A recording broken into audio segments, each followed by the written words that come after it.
The new year is finally upon us, and I hope all of you have written down your New Year's resolutions and all your plans for the upcoming year. Now, initially, I wanted to make a prediction on how Egghead Island might end, but there are so many different possibilities.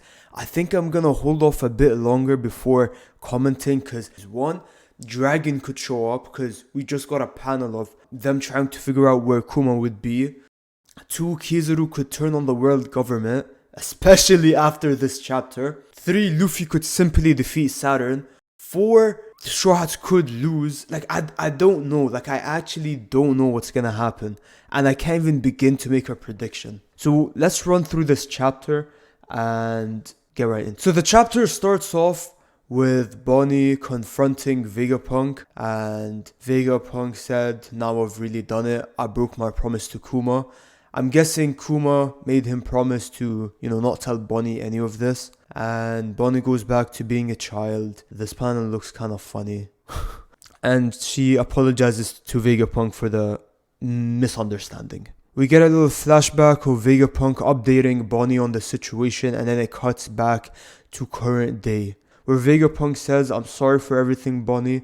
Now you know how worthless I am, a mere scientist for hire following his orders." And Bonnie says, "You're wrong. The real villain is him," obviously referring to Saturn. And Saturn is just taunting everyone, saying that her father's truly dead. Luffy, man, I know this is meant to be funny, but I really hate the way Oda draws Luffy after Gear 5th.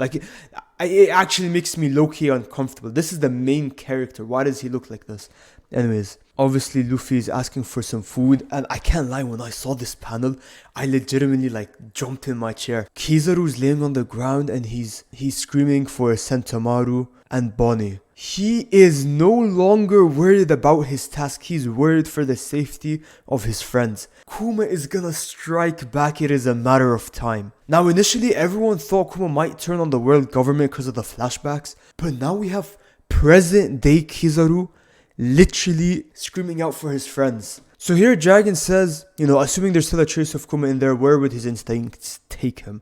And Ivan says, if it was me, I would store marijuana for some payback. But Dragon says, but as we know, Kuma is different. He would not be looking for revenge. And so I think Dragon knows where Kuma would be right now. He's gonna head back to Egghead Island. And so that's why we might have Dragon and Luffy reuniting very, very, very soon. Then we have Bonnie trying to use her ability again to give a Nika-ish future, but it doesn't work. And according to Saturn, it's because she no longer believes in Nika the way she used to, and so it wasn't as strong. Here, Nika is just an impossible myth you wanted to believe in. Bonnie says, "Nika's real. I've been looking for him to save Dad ever since you turned him into your cyborg slave." And then Saturn says, "Yet your sudden weakening proves you are starting to doubt whether his existence is possible." Anyways, back to this. We see Saturn noticing that Luffy is eating.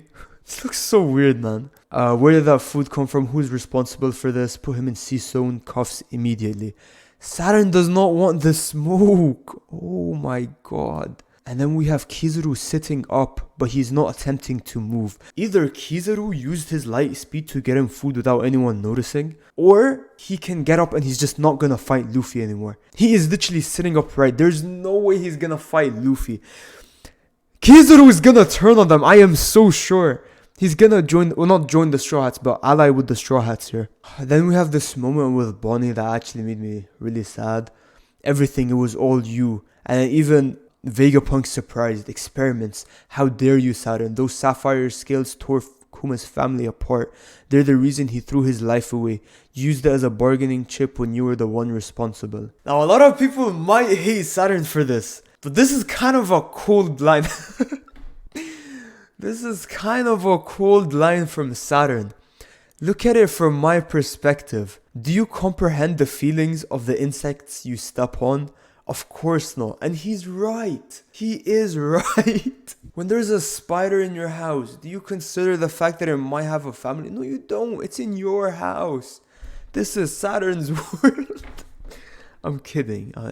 I'm not kidding. And, it turns out to be Kuma. Kuma makes it there. Unironically, I actually got a bit emotional the first time I read this. Like, I didn't cry, but like, I actually like it. It actually made me sad. He goes, what fiasco? What a fiasco. How could Kuma possibly be here? And then even Vegapunk's surprised. Bonnie is about to pass out. She can't even like recognize the fact that her dad's here. And everyone's firing at him. He's getting blown to pieces. You can literally see him sweating, bleeding, getting blown up. And Bonnie's saying, I can't hold on. I'm so scared. At this point, I think I'm better off dead. This is it. I'm so sorry, Dad. Come on. And Kuma's rushing to save her. All that shrieking is unbelievable or unbearably noisy. You insufferable waif. I don't know what that means. So Saturn orders to blow Bonnie's head off. And then as they're aiming in, Kuma walks in front of the crosshairs and blows everyone to pieces. And after everyone was blown to smithereens, Saturn was gonna finish the job. He drops her on the ground and about to stab her. And then, oh my god, this is the second time Kuma gets the ace treatment. This guy got the Whitebeard treatment from Akainu. Now he's getting the ace treatment from Saturn. He gets stabbed in the back and he's holding Bonnie. I do not remember Kuma being this huge. Why is Bonnie this tiny? Whatever. Bonnie realizes it's her dad and he's looking at her with no emotion, but I'm sure he's feeling a lot on the inside.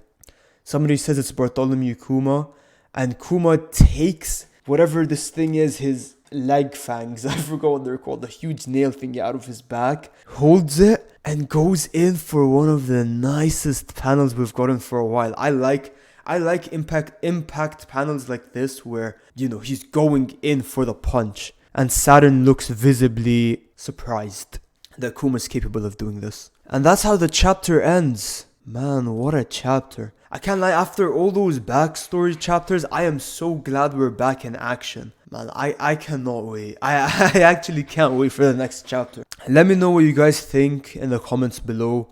What do you think is gonna happen next chapter?